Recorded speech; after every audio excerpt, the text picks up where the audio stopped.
Assalamu alaikum everyone, hope so you all be doing great. I am your new lab engineer Ali Hassan and I have joined SMME in replacement of Sir Salman. बाकी का introduction इंशाल्लाह आपसे FTF में करेंगे अगर ये आप मेरी पहली वीडियो देख रहे हैं तो. In this experiment we will be doing fixed and voltage divider bias of BJTs. वैसे तो लास्ट एक्सपेरिमेंट के अंदर जो एक्सपेरिमेंट नंबर 8 है उसके अंदर आप लोगों ने अच्छे से बीजेटी का इंट्रोडक्शन पढ़ लिया होगा, लेकिन क्योंकि वो मैंने नहीं पढ़ाया तो मैं हल्का सा इंट्रोडक्शन उसका बीजेटीज़ का भी दोबारा देता जाता हूँ. बीजेटीज़ हो जाएं या एफईटीज़ हो जाएं, ये बोथ आर बेसिकली ट्रांजिस्टर्स. और ट्रांजिस्टर्स क्या हैं? ट्रांजिस्टर एक 3 टर्मिनल सेमीकंडक्टर डिवाइस है जो majorly switching, controlling voltages, controlling currents and amplification purposes के लिए इस्तेमाल होती है. ठीक है. अब BJTs which stands for bipolar junction transistor, इसको बाईपोलर क्यों कहा जाता है ये देखते हैं. ट्रांजिस्टर्स की बेसिकली 2 टाइप्स होती हैं, एक यूनिपोलर होते हैं और एक बाईपोलर ट्रांजिस्टर्स होते हैं. बाईपोलर ट्रांजिस्टर इसलिए कहा जाता है क्योंकि ये ड्यूरिंग ऑपरेशन, मतलब जो ट्रांजिस्टर का ऑपरेशन है उसमें दोनों चार्ज कैरियर्स को इस्तेमाल करते हैं, electrons as well as holes. क्योंकि हमें पता है कि डायोड या कोई भी सेमीकंडक्टर डिवाइस है तो उसके अंदर 2 चार्ज कैरियर्स होते हैं, एक मेजॉरिटी और एक माइनॉरिटी चार्ज कैरियर्स. अगर एनपीएन ट्रांजिस्टर है तो उसके अंदर इलेक्ट्रॉन मेजॉरिटी चार्ज कैरियर्स होंगे और होल माइनॉरिटी चार्ज कैरियर्स होंगे. अगर पीएनपी ट्रांजिस्टर है तो इसके अंदर होल्स मेजॉरिटी चार्जेस होंगे और मेजॉरिटी चार्ज कैरियर्स होंगे और इलेक्ट्रॉन्स माइनॉरिटी, क्योंकि पीएनपी में एन एक बार आ रहा है, एक पोर्शन एन का है और 2 पोर्शन पी के हैं. और पी हमें पता है कि पी जब डॉपिंग हुई होती है तो उसके अंदर होल्स ज़्यादा होते हैं. अच्छा, बाईपोलर जंक्शन ट्रांजिस्टर मैंने आपको बता दिया कि इसे क्यों कहा जाता है, क्योंकि दोनों electrons as well as holes दोनों को इनकॉर्पोरेट करते हैं ड्यूरिंग अपने ऑपरेशन के वक्त. ठीक है. दूसरी चीज हमारे पास आ जाती है सिंगल पोलर या यूनिपोलर ट्रांजिस्टर.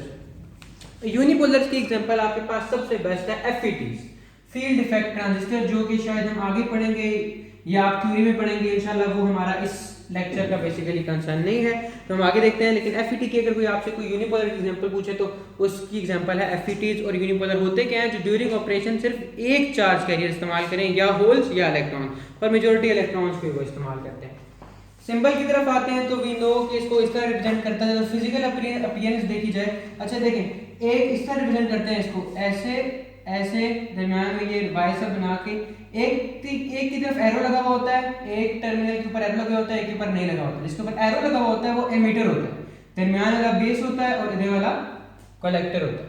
ठीक है.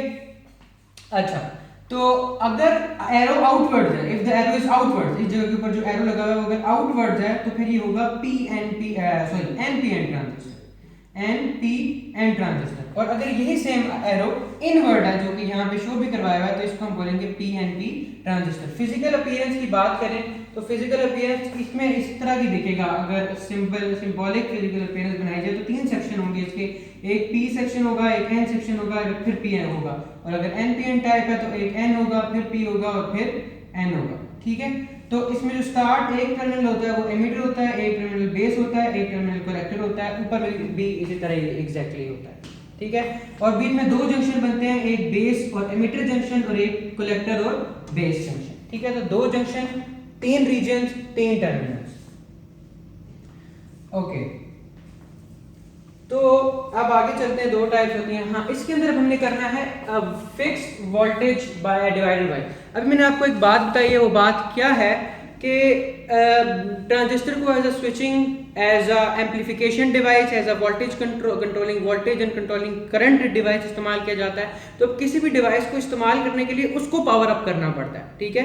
कि अगर आपने जिस तरह एक डायोड आईसी होती है, गेट आईसी होती है, तो अगर आपने उसकी गेट यूज करना है तो आप पहले उस आईसी को पावर अप करोगे. ठीक है. आईसी को प्रॉपर वोल्टेज, प्रॉपर करंट दोगे ताकि वो यूज के काबिल हो.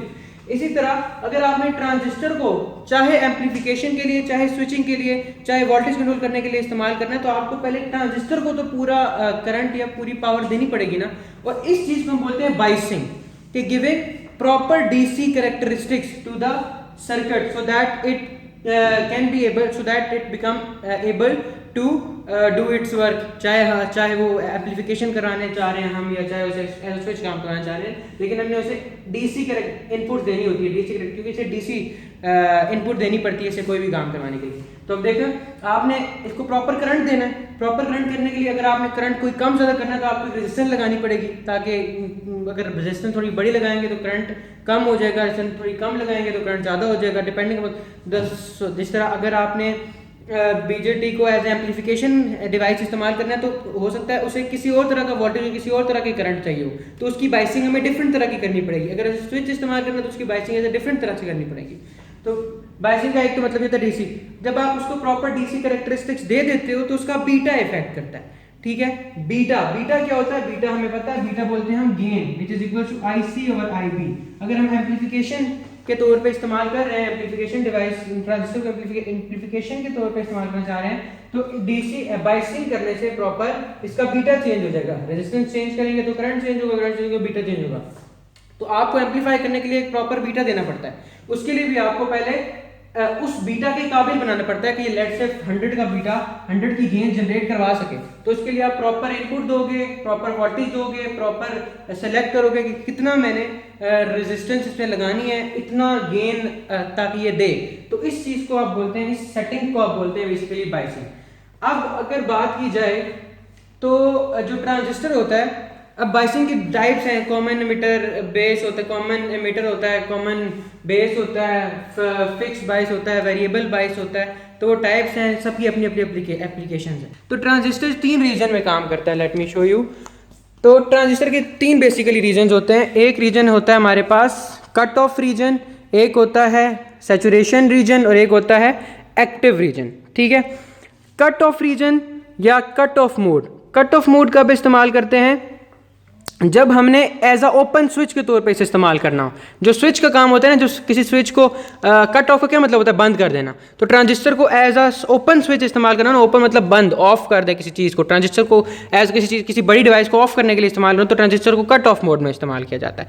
सैचुरेशन मोड में जब किसी चीज़ को ऑन करवाना हो, अब जिस तरह एक नॉर्मल बटन लगा देते हैं हम, लेट से ये यहाँ पे एक बटन लगा हुआ है, यहाँ पे एक बल्ब लगा दो, तो ये इस केस में ये ओपन सिचुएशन है ना, इस केस में अगर ट्रांजिस्टर लगाएंगे तो as a cut off mode में इस्तेमाल होगा। और अगर इसको ऑन करवाना है आपने बड़ी चीज़ से, तो ऑन करवाने के लिए इधर ही अगर आप ट्रांजिस्टर के बजाय, स्विच के बजाय आप ट्रांजिस्टर को एज अ स्विच इस्तेमाल करें तो आपको सैचुरेशन मोड में लगाना पड़ेगा। और एक्टिव रीजन या लीनियर रीजन इस्तेमाल होता है एम्पलीफिकेशन पर्पज़ के लिए। और इसमें हम क्या करते हैं, मैंने आपको पहले ही बताया कि 2 रीजन्स होते हैं, 2 जंक्शंस होते हैं हमारे पास। एक बीजेटी के अंदर, एक ट्रांजिस्टर के अंदर 2 जंक्शन होते हैं। एक हमारे पास बेस और कलेक्टर जंक्शन होता है, और एक बेस और एमिटर जंक्शन होता है। लीनियर में इस्तेमाल करवाने के लिए या एक्टिव में इस्तेमाल करने के लिए, एक्टिव रीजन इस्तेमाल करने के लिए आपने बेस एमिटर जंक्शन, ये 2 जंक्शन जो है, बेस एमिटर जंक्शन को आपने फॉरवर्ड बाइस रखना है और कलेक्टर एमिटर जंक्शन को आपने रिवर्स बाइस रखना है, ठीक है, जो कि हम आगे देखेंगे भी। अच्छा, अब इसके अंदर देखें आप, ये अब 2 तरह की कॉन्फ़िगरेशन है, इसके अपने बेनिफिट्स हैं, इसके अपने बेनिफिट्स हैं, ठीक है। ये जो आप कॉन्फ़िगरेशन देख रहे हैं जिसके अंदर एक RC एक RB लगी हुई है सिर्फ, और ये 2 रेजिस्टेंसेज और VCC 20, और ये दिस इज़ द फिक्स्ड बाइस कॉन्फ़िगरेशन, ठीक है। और इसका बेनिफिट लेकिन इसमें एक प्रॉब्लम है, वो क्या कि इसमें क्यू पॉइंट सेंसिटिव हो जाता है। अब क्यू पॉइंट से पहले पता चला जाता है कि क्यू पॉइंट क्या होता है। क्यू को हम कोशेंट पॉइंट बोलते हैं, ठीक है, कोशेंट पॉइंट, ठीक है, या सिंपल क्यू पॉइंट या ऑपरेटिंग पॉइंट या बाइस पॉइंट, ठीक है, बाइस पॉइंट भी बोलते हैं। देखो, आपने किसी ख़ास रीजन में इस्तेमाल करने के लिए, अब मैंने कहा ना बाइसिंग किसे बोलते हैं, आपने इसको पावर अप करना है, ठीक है, इस ट्रांजिस्टर को एम्पलीफिकेशन के लिए, पर्पस के लिए इसे पावर बनाए, इसे एम्पलीफाई के काबिल बनाना है। अब देखो, ये इस तरह हमने इसे पावर अप कर दिया। अब सिंपल आप इसे यहाँ पे इनपुट दे दो, AC कोई भी, लेट से आपने कोई सॉन्ग इनपुट दिया है और आउटपुट आप ले लो यहाँ से, ठीक है, तो अब ये आउटपुट आपको दे देगा, ठीक है, एम्पलीफाई करके। क्यों? क्योंकि प्रॉपरली बाइस्ड है, प्रॉपरली फिक्स्ड है, प्रॉपरली ऑपरेटिंग है। लेकिन अब देखो, आपने इसे किसी खास रीजन में इस्तेमाल करना है, किसी खास पर्पस में इस्तेमाल करना है, तो आपको उसका क्यू पॉइंट सेट करना पड़ेगा। क्यू पॉइंट कहते हैं ऑपरेटिंग पॉइंट। अभी मैंने आपको बात बताई ना कि 3 रीजन में काम कर सकता है ये, कट ऑफ में भी, सैचुरेशन में भी और एक्टिव रीजन में भी। तो आपने किस पॉइंट पे इसे सेट करवाना है वो कहलाता है क्यू पॉइंट या ऑपरेटिंग पॉइंट। अगर आप उसे सैचुरेशन मोड में इस्तेमाल करें तो आपका क्यू पॉइंट जो होगा वो सैचुरेशन रीजन के अंदर होगा। अगर आप एक्टिव में इस्तेमाल करना चाहते हैं तो आप उसका जो क्यू पॉइंट होगा वो एक्टिव रीजन के अंदर होगा, ठीक है, वो ऑपरेटिंग पॉइंट है। और क्यू पॉइंट कैसे पता चलेगा? एक प्रॉपर इसकी कैरेक्टरिस्टिक्स सेट करके, इसकी प्रॉपर वोल्टेज और करंट कैरेक्टरिस्टिक्स सेट करके। इसके ज़्यादा डिटेल ना मैं आपको इंशाल्लाह लेक्चर के दौरान बता दूंगा। अच्छा, फिक्स बाइस कैरेक्टरिस्टिक है, लेकिन इसकी ना एक हमारे पास नुकसान है। वो क्या है कि it is difficult to obtain और लोकेट क्यू पॉइंट। इसमें क्यू पॉइंट लोकेट करना बहुत मुश्किल हो जाता है हमारे लिए कि मैं किस जगह के ऊपर सेट करूं कि ये स्टेबल रहे और अपना काम करता रहे, ठीक है। मतलब मैं कितना वोल्टेज दूं, कितनी रेजिस्टेंस रखूं, कितनी ये रखूं कि इसका क्यू पॉइंट स्टेबल रहे, ठीक है। दूसरा, इसका क्यू पॉइंट जो होता है बहुत सेंसिटिव होता है टेम्परेचर के साथ।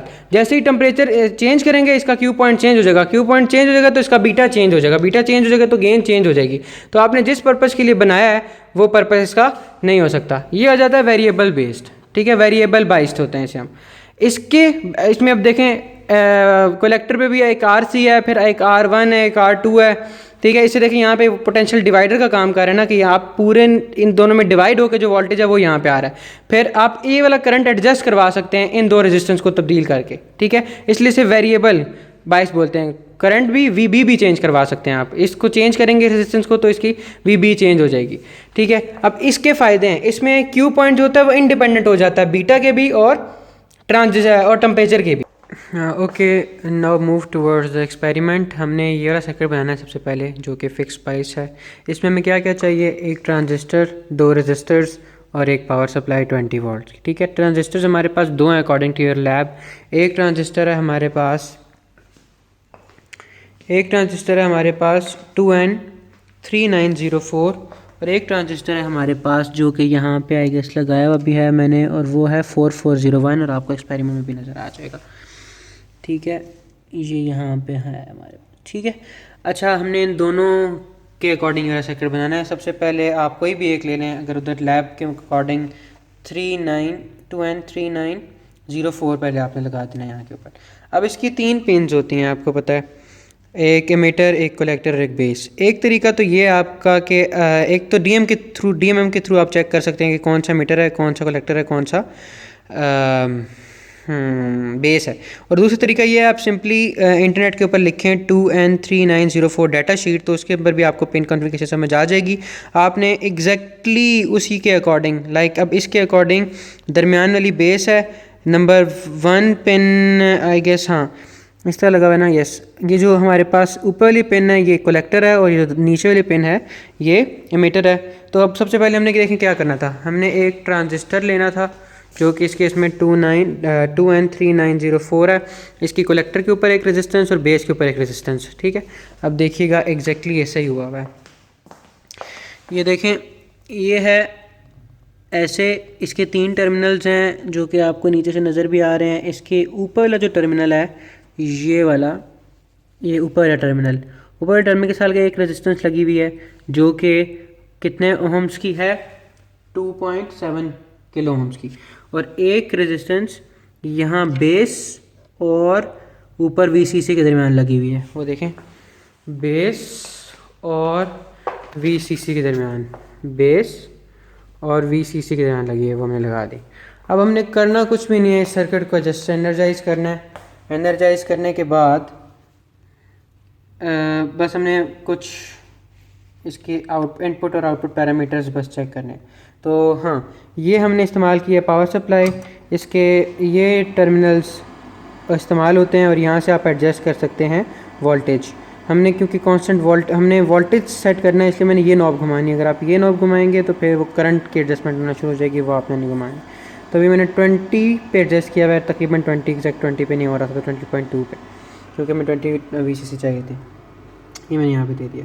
अब सिंपली आपने DMM के थ्रू फाइंड करते जानी है जो बातें वहाँ पे पूछी हुई हैं। लेट्स से यहाँ पे अब एक सर्किट हमने बना लिया।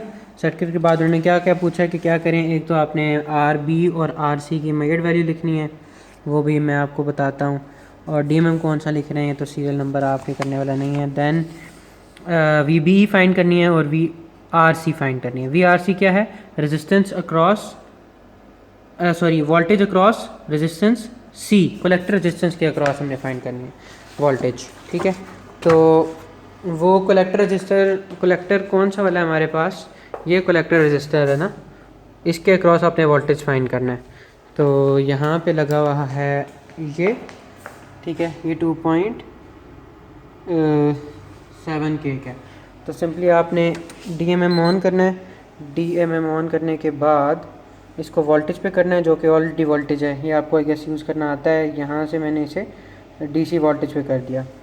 अब इसकी पिन्स लेके आपने सबसे पहले इसके अक्रॉस, ठीक है, इसके अक्रॉस फाइंड करना है वोल्टेज, जो कि आ जाएगा ये 13.4 13.5 के करीब। इस तरह आपने VE फाइंड करना है। अगर वो कह रहा है कि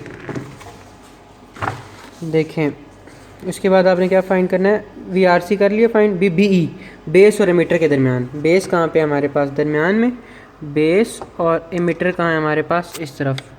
तो ये हमने एमीटर के दरमियान, ठीक है, तो ये हमारे पास आ जाएगा इसके। इस तरह करके आपने सिंपली वैल्यूज़ लेते जाना है, वो यहाँ पे आपने पुट कर देनी है। फिर इसके बाद फार्मूले के थ्रू IB कैलकुलेट करना है, IC कैलकुलेट करना है, फिर बीटा कैलकुलेट करना है। बीटा की वैल्यू आपने लिख देनी है। वो सारी वैल्यूज़ मैं यहाँ पे आपको बता देता हूँ, ये आप अच्छे तरीके से देख लें।